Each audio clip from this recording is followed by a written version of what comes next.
तो हासनी जी दिल्ली से। राधे राधे। महाराज जी राधे राधे, आपके चरणों में कोटि कोटि प्रणाम। भगवान, मुझे भगवान में पूरा भरोसा है। मुझे कभी कभी परिस्थितियों से, लोगों से डर लगता है।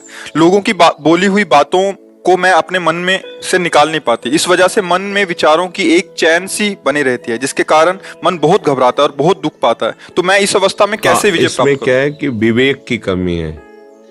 जो ये मन हमें बांधता है ना, ये कल्पनात्मक भी बांध सकता है, बिना किसी व्यक्ति वस्तु स्थान के भी।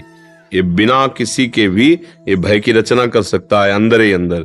ये बिना किसी बात के भी बात रचना कर सकता। अगर ऐसा हो गया तो फिर तो जीना मुश्किल हो जाएगा। फिर क्या वो मतलब आपको ऐसे विषाद में पैदा कर देगा जहां कोई अवसर नहीं विषाद का, वहां भी विषाद करा देगा, क्योंकि विवेक नहीं है। अगर विवेक है तो फट से काट देगा। जहां वो चैन बनाना चाहेगा ना, फट से काट देगा। अगर ऐसा होगा तो भगवान है ना, वो रक्षा करेंगे।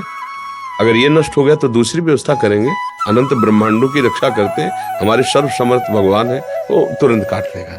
अब इतना आश्रय है नहीं, सत्संग का अभी रंग चढ़ा नहीं, तो विवेक रूपी कैंची सही है नहीं, तो काट नहीं पाती। अगर विवेक एक क्षण में कट जाएगा। कोई घंटा में काट पाता है, कोई दिन में, कोई जीवन भर बनाए रखता है। ये वही आदमी है जिसने मुझे गाली दिया था, जीवन भर बनाए रखता है, और कोई एक सेकंड में काट दिया। ना, इसका कोई दोष नहीं है। मेरे किसी अवगुणों का सुधार करने के लिए, पाप का नाश करने के लिए भगवान इसे प्रेरित करके गालियां दिया रहे हैं। मंगल भवन है जो कर रहे हैं, अच्छा है बस निकल। विवेक ने क्या किया? और अगर विवेक नहीं, हमने तो कुछ बिगाड़ना नहीं था, इसने गाली दिया। कभी तो अवसर आएगा जब मिलोगी जिंदगी में, तो तुमने 10 दिए ना, 100 देंगे तुम्हें। अब वो पकड़े बैठा हुआ। अब विवेक है तो एक सेकंड में काट दिया। तो ये जो चिंतन है, ये तभी सुधरेगा जब भगवत चिंतन हो। इसीलिए हम कह रहे हैं, सबको अगर सुख की चाह है तो नाम जप करो, दूसरा उपाय कोई नहीं है। ये तुम्हारे किसी के आशीर्वाद से, फल फूल देने से, जंतर मंत्र बांधने से कुछ नहीं। राधा राधा राधा राधा, अच्छे आचरण करो। कोई भी तुम्हारे साथ जो प्रतिकूल व्यवहार कर रहा है तो भगवान देख रहा है।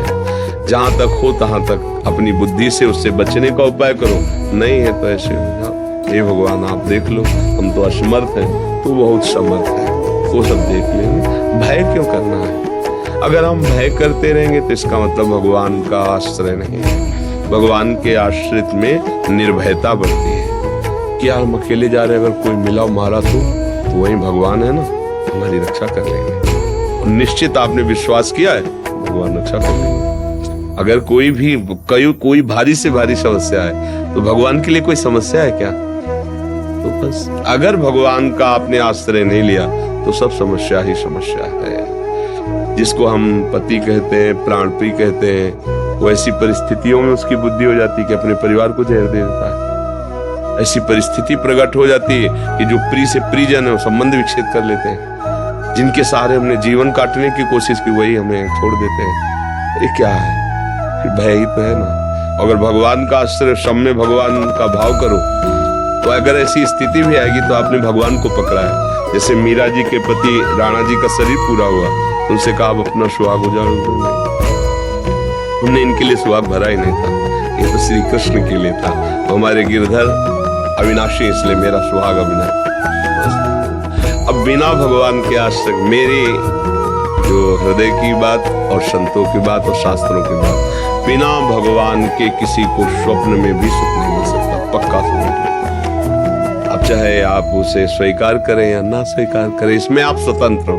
भगवान ने भी आपको स्वतंत्र इस विषय में किया है। अगर आप स्वीकार करो तो ठीक है, ना स्वीकार करो तो दूसरा भी भाग है, वो तो स्वीकार करना ही होगा। अधर्म आचरण करोगे उसका दंड मिलेगा आपको। यहाँ से लोक परलोक सब मिले, वो तो स्वीकार करने की जरूरत नहीं, तो मिलेगा ही। अगर इधर स्वीकार कर लिया तो वो नष्ट हो जाएगा और तुम्हें आनंद की प्राप्ति होगी। बस ये बात समझना है।